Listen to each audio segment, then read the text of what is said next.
Dallas Theological Seminary's Chapel Podcast.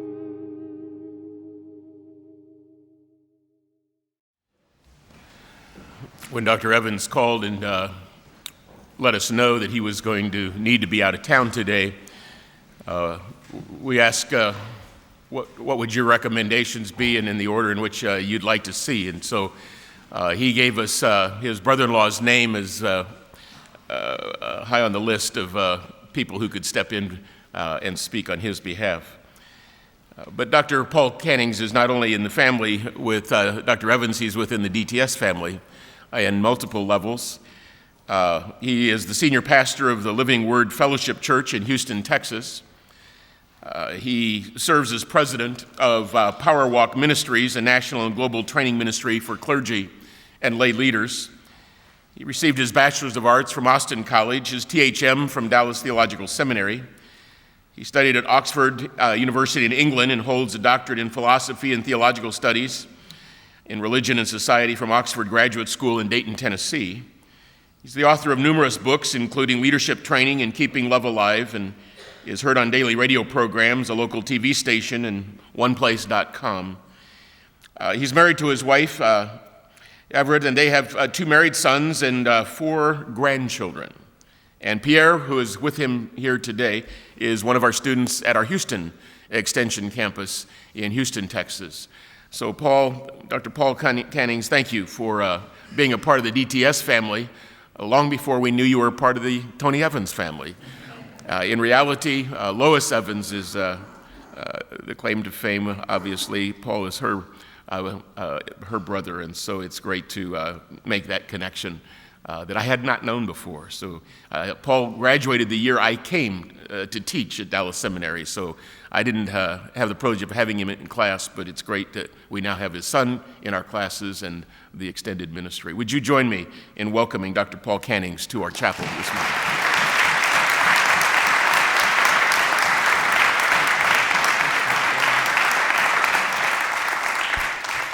It is really an honor to be back at my alma mater. Sincerely mean that. But today, the greatest honor is to see my son. Would you please stand?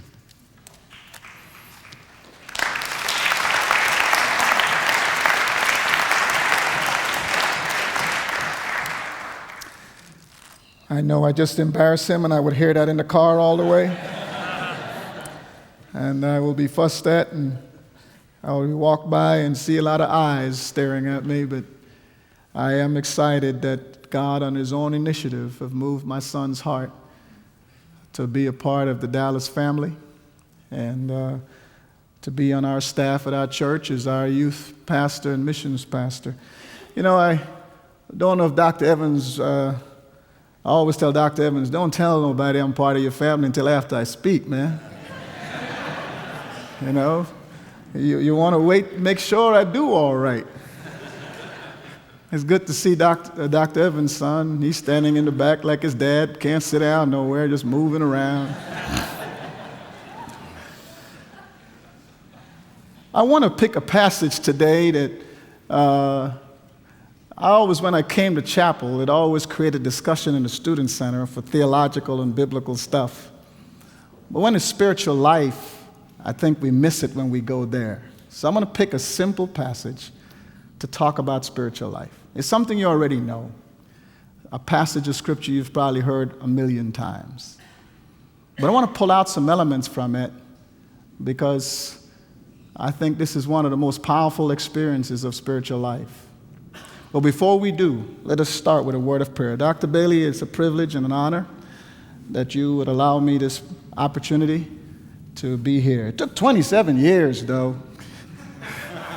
It just dawned on me walking up here. I said, man, 27 years. It didn't make me feel old, though.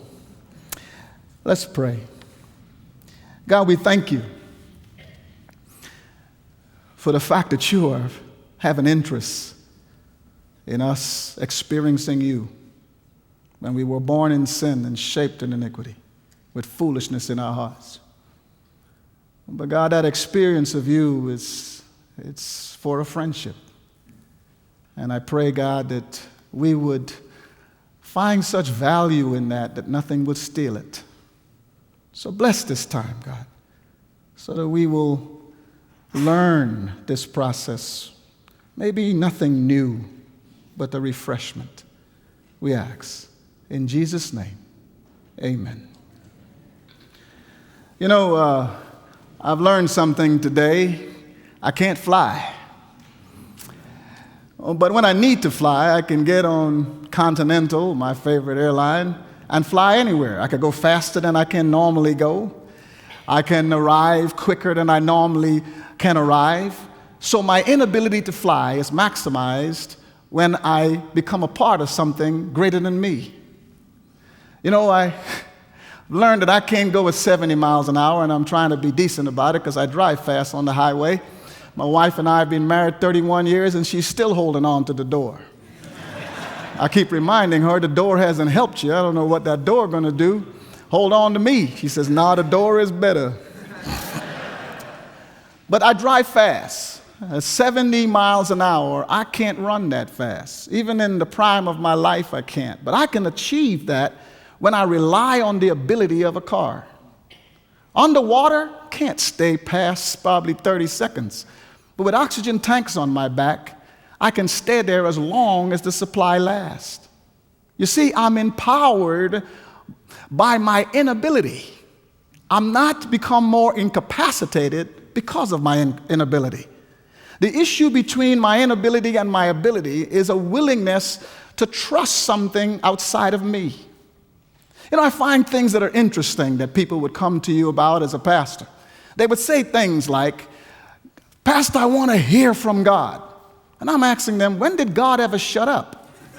I mean, is there a time when God actually stopped speaking? If he stopped speaking, Hebrews chapter 1 says, the world will fall apart. So when does he stop speaking? He said his sheep will hear his voice. So is it an issue of God speaking, or is it an issue of us not functioning like his sheep? People say, "I want God to answer my prayers." I don't understand why you're fighting that. He's sitting at the right hand of the Father to do that for you. Is it he's not wanting to, or is it the effectual, fervent prayer of a righteous person? That's the issue. You see, people will say to me, like, "I want to grow closer to God." When did he come up missing? I mean, you say that he's omnipresent, but yet you're seeking to get to go closer to God. When did he go somewhere? But we say these things. We say things like, "I need to see my way through the problem," but God said to walk in the light as he's in the light. So if I'm walking in the light, why can't I see?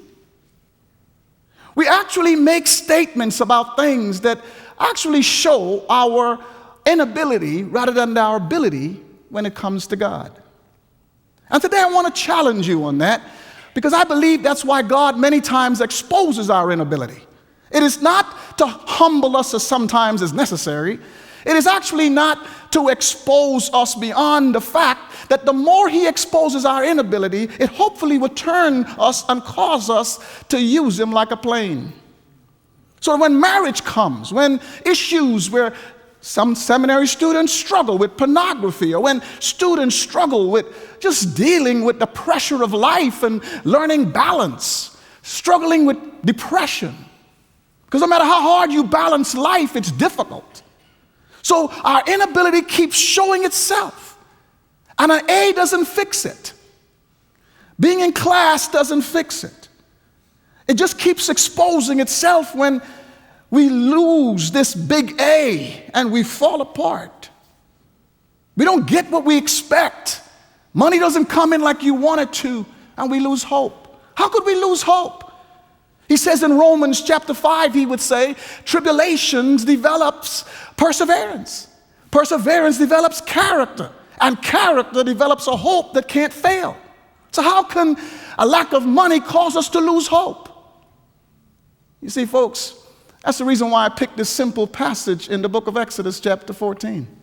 And I pray that you would join me there. Because our reliance on God and the accomplishments as a result of that reliance actually exposes his ability and demonstrates our willingness when our inability shows up to trust him. Or to just trust him, period, like Paul did. I was telling somebody at our church, they said to me, Pastor, trials can be difficult. No, actually, trials, when they're difficult, is a statement about what God thinks about you. So what do you mean? I will never give you more than you can bear.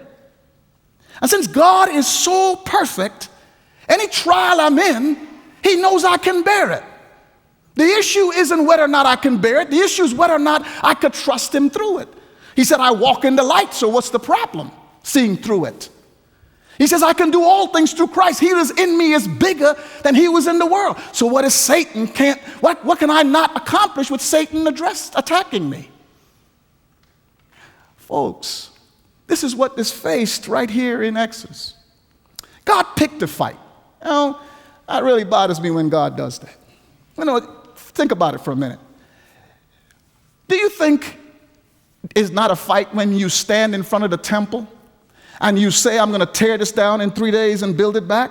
How do you say? That's like standing at Martin Luther King Center in Atlanta telling black people you're going to tear that down and build it in 3 days.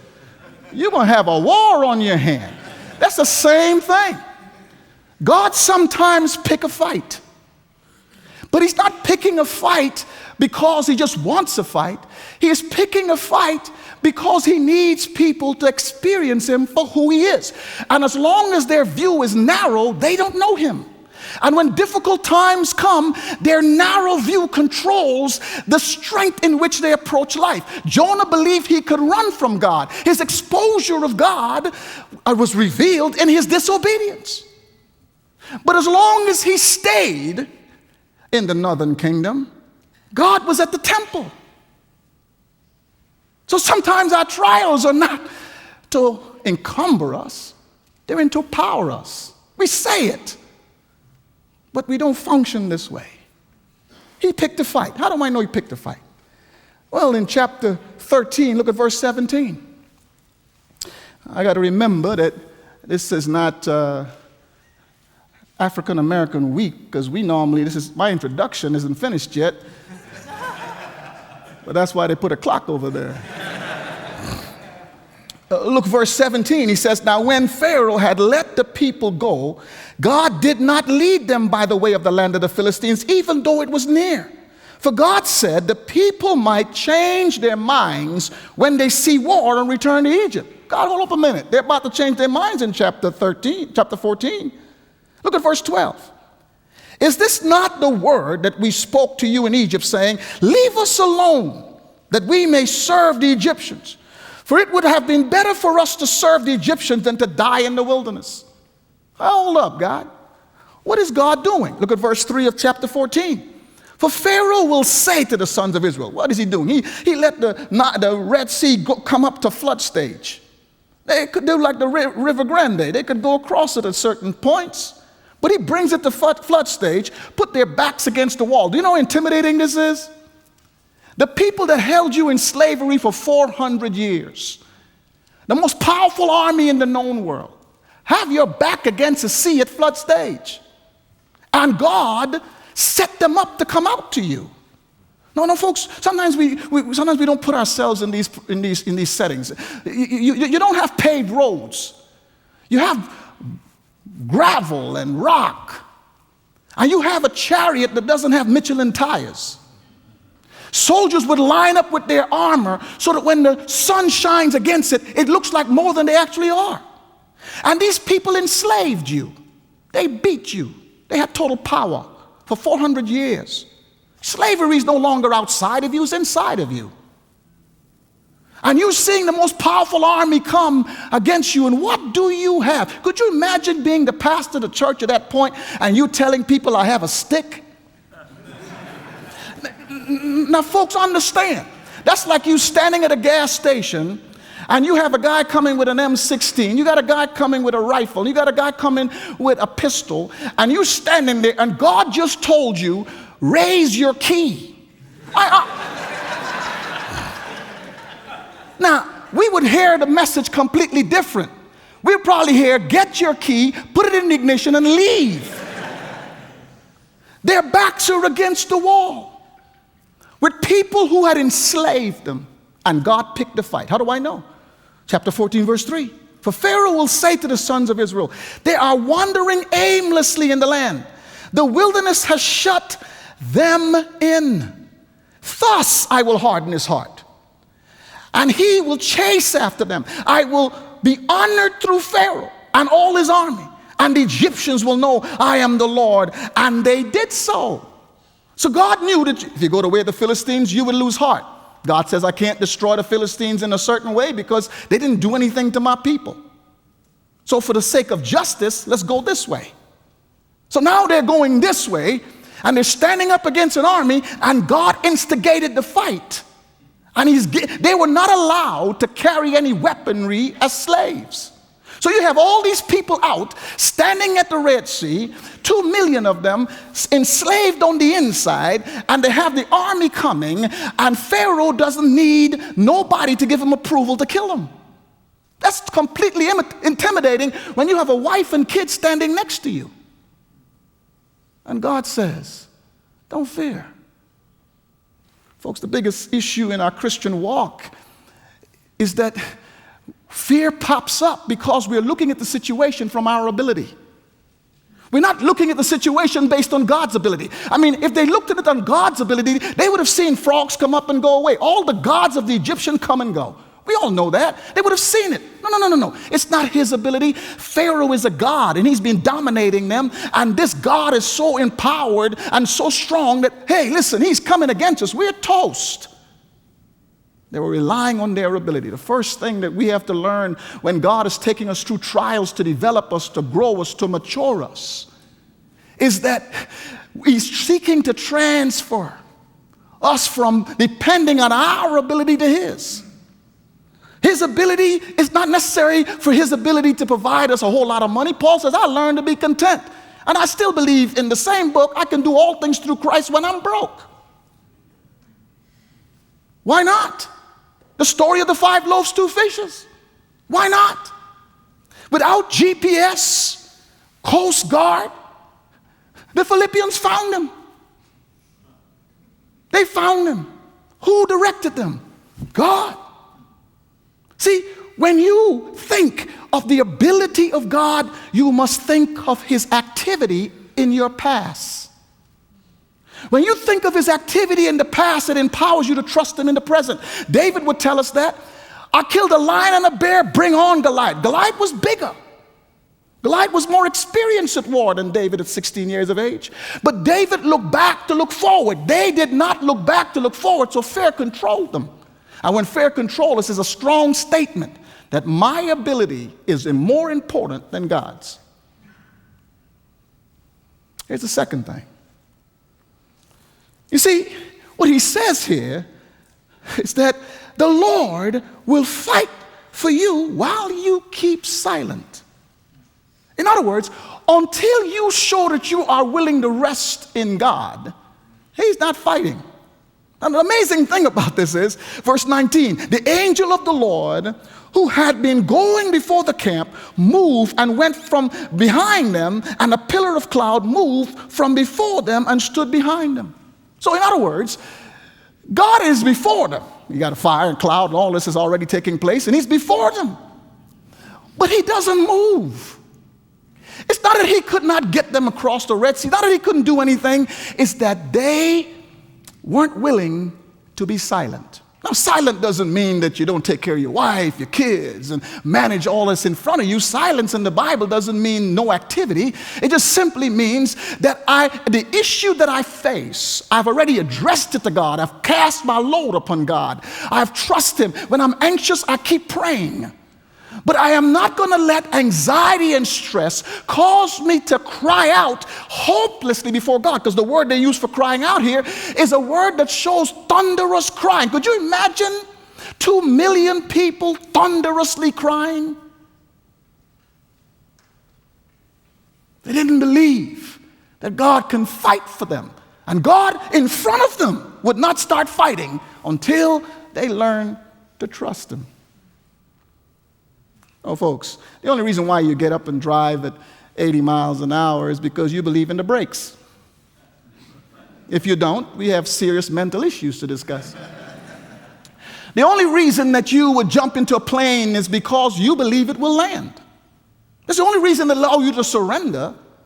The only reason that we would ever believe to trust God is because we actually see him as a warrior, that he will fight for us. We don't have to make a way. He is the author and finisher of a way. But we must allow him to fight in that we keep walking and abiding in him, trusting him. When Job had the situation he was in, he walked with God. He trusted God. He depended on God. He argued back and forth with God, but you never once heard Job say, give me back my house. Give me back my furniture. Give me back my wealth. No, his whole focus was, God, what did I do to you? His relationship with God is everything. God came to get his people. There's no covenant with the Egyptians.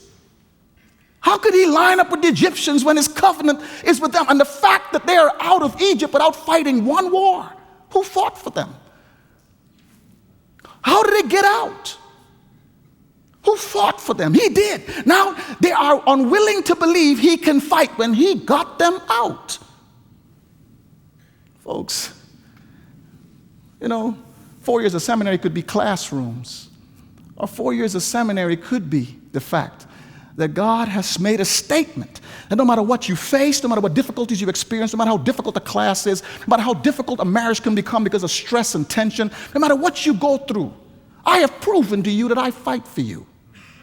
So what you face in ministry when you walk from here, what's the issue? What is the problem? Why are you anxious? Haven't I proven myself to you? That leads you to rest. Here's the next thing that allows me to see something that is beautiful in this passage, because seminary wasn't the easiest place for me. It is the most traumatic experiences I've ever had in my life. It has nothing to do with books. Matter of fact, the greatest disappointment at seminary is that I never showed my ability in terms of my grades, because I had so much stuff going on around me.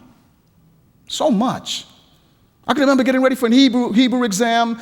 I think I'm going to get this one because, Dallas always scared me because the last exam is like 40% of the grade and you're just dying getting there.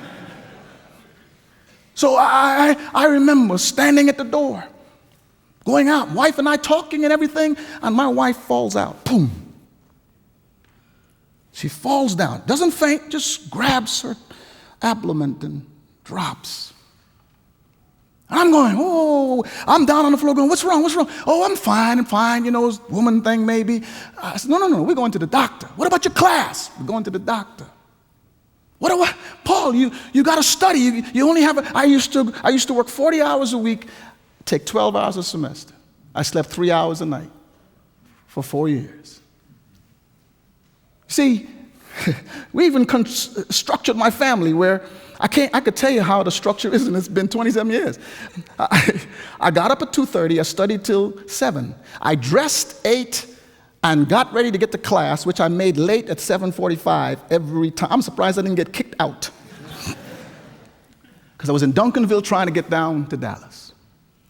But I would dress, eat, and everything, and to a supportive wife, she would just keep hanging. I would get to the library because I had to get out to the library, and sometimes I missed chapel. Okay, forgive me. I missed chapel because I would go to the library because I had to get all my research done and everything within a certain time because I had to be at work at 1. I got off of work at 9. I got home at 9:30. My wife would regulate the kids taking naps so I could play with them until 12:30. Up to today, my kids don't go to sleep. I played with them until 12:30. Then I would go to bed and I would get up at 2:30. 2 hours, sometimes 3 hours sleep. I remember when I had knee surgery, they couldn't wake me up. I finally got a chance to sleep, legitimately. I remember that. I remember my wife, and I kept saying, no, to the doctor. The doctor said, it's female problems. No. There's something is different here. I remember rushing her to another doctor, Dr. Massman. Still remember his name. It was so traumatic for me. I didn't think to call anybody at the church or anything. I'm a young husband. I'm just trying to balance it all. And I'm asking God, I don't get this, I manage my time, I study, I've got a Hebrew exam. Lord, how could this happen now? Okay, Lord, forget it. You said care, nurture, cherish your wife. Okay, I'm on track. But Lord, I'm struggling. Why would you allow this? This is not the right time, God, and I'm 40% and 50% are killing me. At seminary, I could make it all the way to the last 2 weeks, and my grades went to the bottom because I could not take all my 40 hours of work and get all those things done in 2 weeks. So I always had to make A's all the way through just to pass the class at the end. So I said, God, this is not it. You can't do this. But it did happen. I said, God, okay, I'm going to rush my wife. And I took her to another doctor. When I got there, he says, your wife needs to be in surgery right away. Okay, doc, I'll take her to surgery, but you got to tell me what's going on when I get there.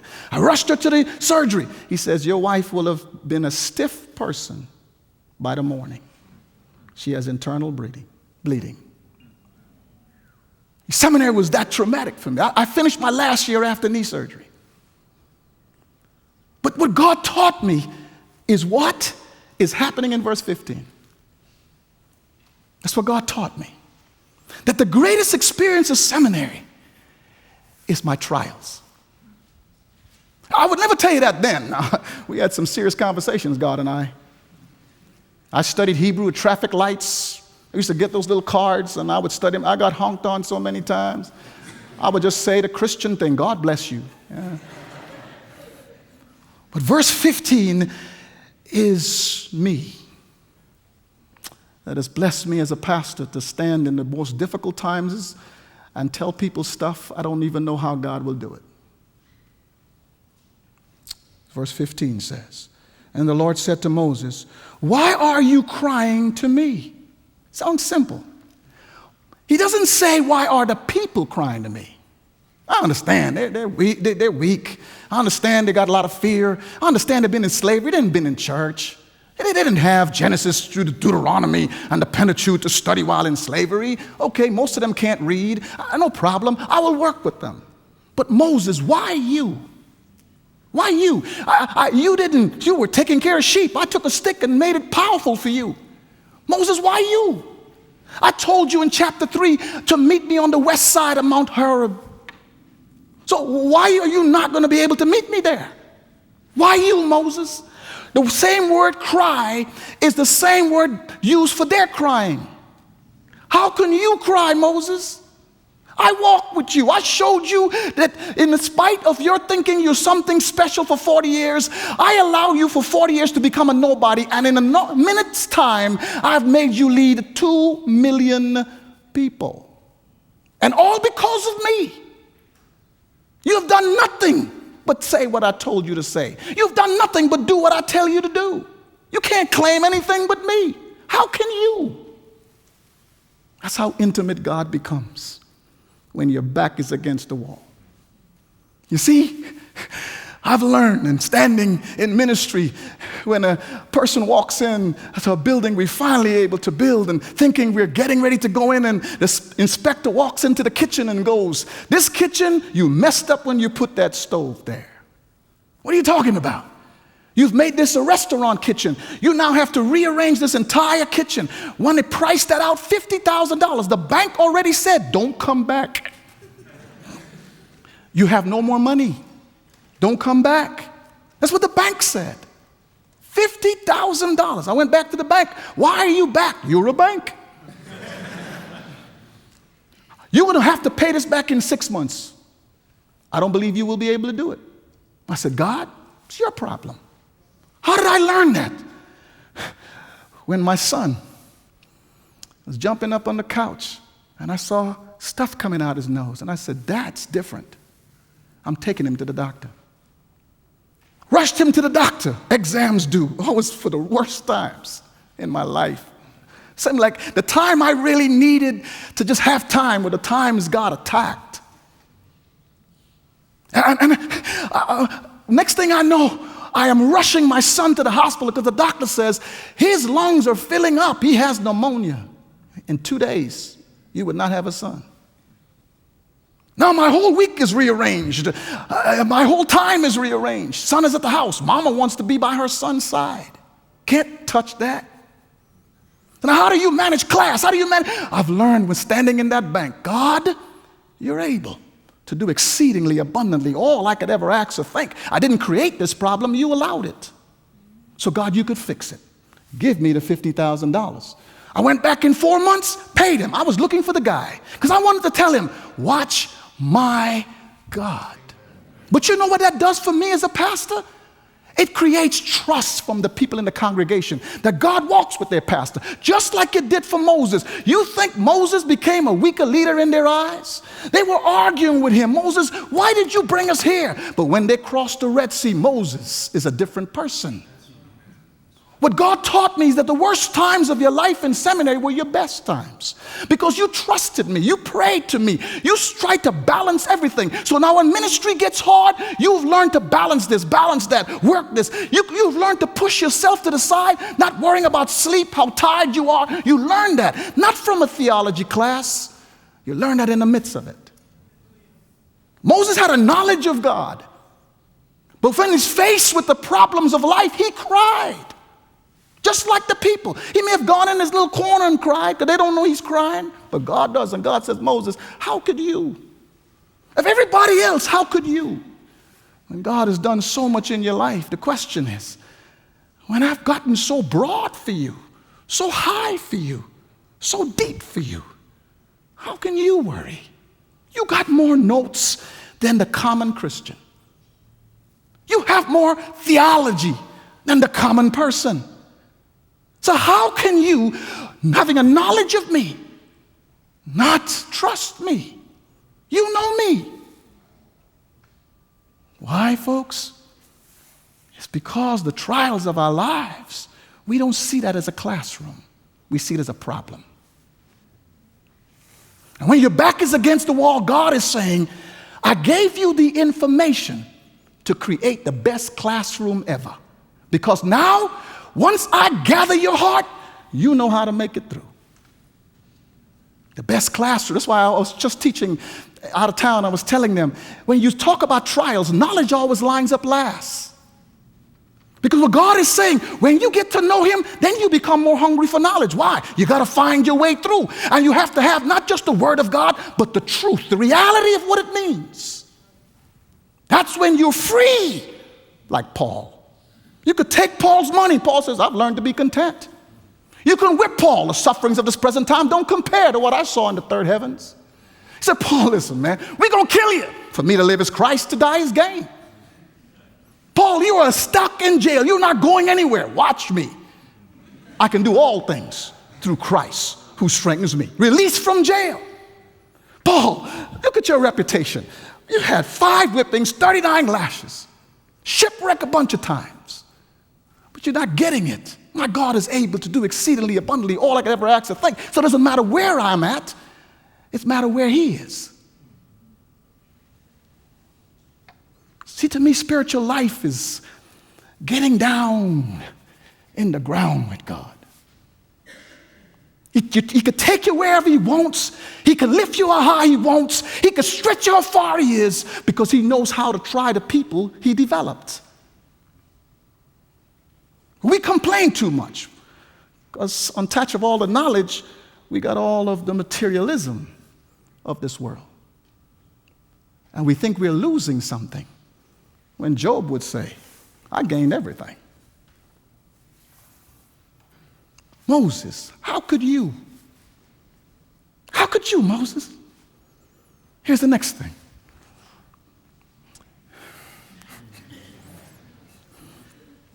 None of this would work if faith is not ignited. None of it. Let me show you. And folks, just for a quick minute, I want you to put yourself in this position. Don't just let's read it and think of it, Moses and the stick. Come on, folks. Come on now, put yourself in this. You've got a mighty army, the most powerful army in the known world. You've got a bunch of slaves, uneducated. Okay?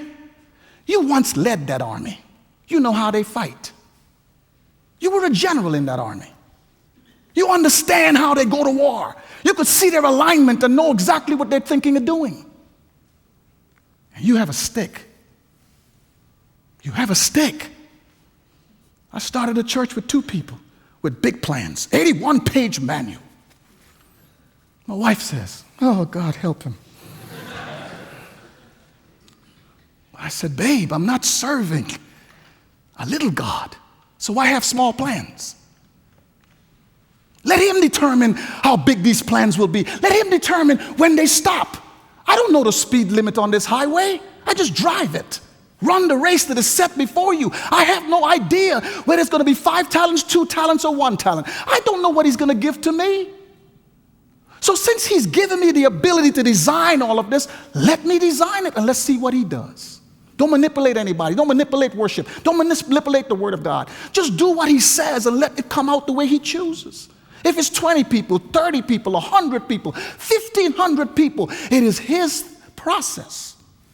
Because once you start to answer the question, Moses, you, and you say, yes, God, I want to be your friend, and you're looking at a God that has no barriers. So why are our plans so small?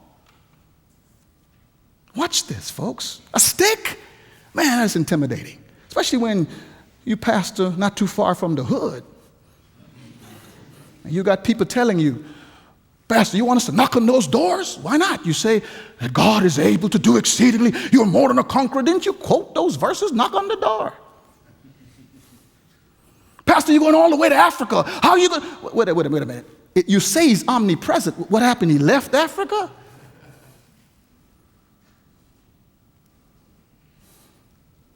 But you got to take all those shots. You should have seen me as a baby. I had a lot of shots. What's the difference? Watch this, folks. As for you, lift up your staff and stretch it out. Imagine this. Your hand over the sea and divide it, and the sons of Israel will go through in the midst of the sea on dry land. Now, Moses, you're stretching this out. We always think he stretched it out and the sea parted right away. It was down some verses before that happened. It happened while they were going through the night. God didn't just, whoom, there it was, because you used a stick. No. Faith is obeying. I used to push this into my kids' head. Delayed obedience is the first step to disobedience. Anytime God speaks and I'm still questioning whether or not I'm going to do it, I've just decided I don't trust you.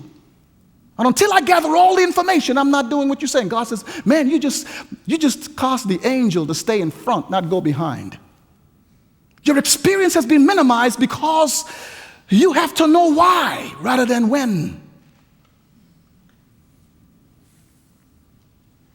Folks, I look at this, a strong wind comes, and this is the part that humbles me. The angel of the Lord, when he does that, goes behind. The angel doesn't move until he does.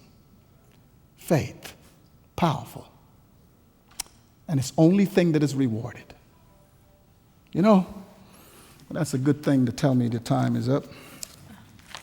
You know, I am a Pauline crazy guy. I'm Pauline crazy guy. Because I love Paul. He went from the zeal to kill Christians, enslaved, put them in jail, to zeal for Christ. Sometimes I sit back and think of the human thing of that. How do you go to a temple and talk about the unknown God? Don't know anybody. You ever see Paul's family chasing him? God meant that much to him. God meant that much to him. That you can put Paul through anything and Paul will say, let's get it done. We sit here today because a man wrote half the New Testament because of a passion for Christ.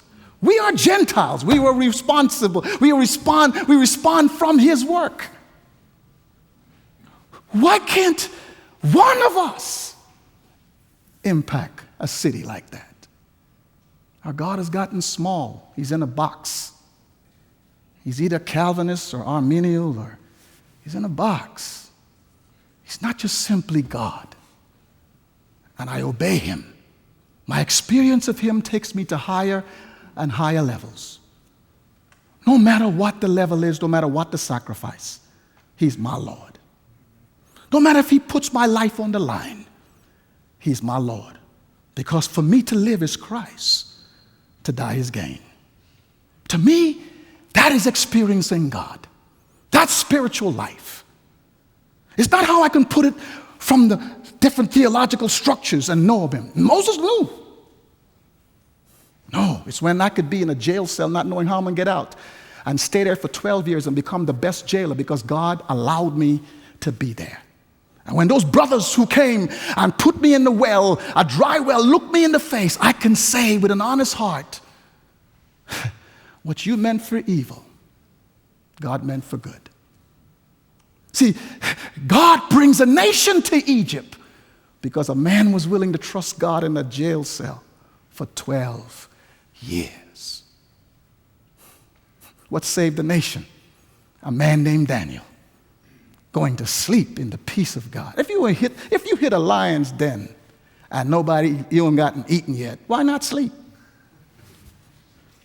Why not sleep? They starved those lions. Daniel slept. And a king worshiped Daniel's God. See, folks, to me, what we're missing sometimes is that we believe our knowledge base gets us to know God. Our knowledge base is just a highway to experience him. We think that trials come. That's why James would say, count them joy. Because we are learning to mature. We're learning perseverance. And the world is going to get worse. We can't do that because it's to get out the trial, remove the trial, rather than to experience God in it. And he got our back. You see, conclude with this, I promise. The day I graduated from Dallas Theological Seminary, I didn't know where I was going. I had no clue. I had this degree that I honestly didn't think much about until my third year. That's the truth. I didn't even know if I was called to ministry. My pastor, Dr. Reuben Connor, stopped me in the hallway and says, you're going to Dallas. You know, that's how African-American folks are. They don't necessarily ask you nothing. They're a pastor. You better do it. You're going to seminary. I want you to go meet Eddie Lane and talk with him. I see something in you, Paul. Go. I signed up for seminary, got through the process, the long process. And for some people, they were anxious to whether or not they got in. I was going, okay, that works. I want to go to medical school. Now, folks, here I was at Dallas Seminary going through all of this. And it's not until one day I stood up and said, God, what do you have for me? What are you telling me to do? Serve, Paul. Just serve. That's all I felt myself wanting to do. See, you look at a person today, and you hear doctor and all this other stuff. All I did was serve him. Because I got to know him so deep. If you could put me on a plane to Africa, and I'll just serve him. I'll pick up the bags, because I see it as such an honor. I didn't have great plans. I taught at a Bible college where I didn't get paid half the time. But I served him. I showed up to work. My wife looked at me and said, you haven't gotten paid in 3 months. I'll serve him. I'll serve him. He's my Lord. There's nobody greater. There is no greater opportunity or task. And today, the greatest joy is not what I know. It's who I know. God bless you.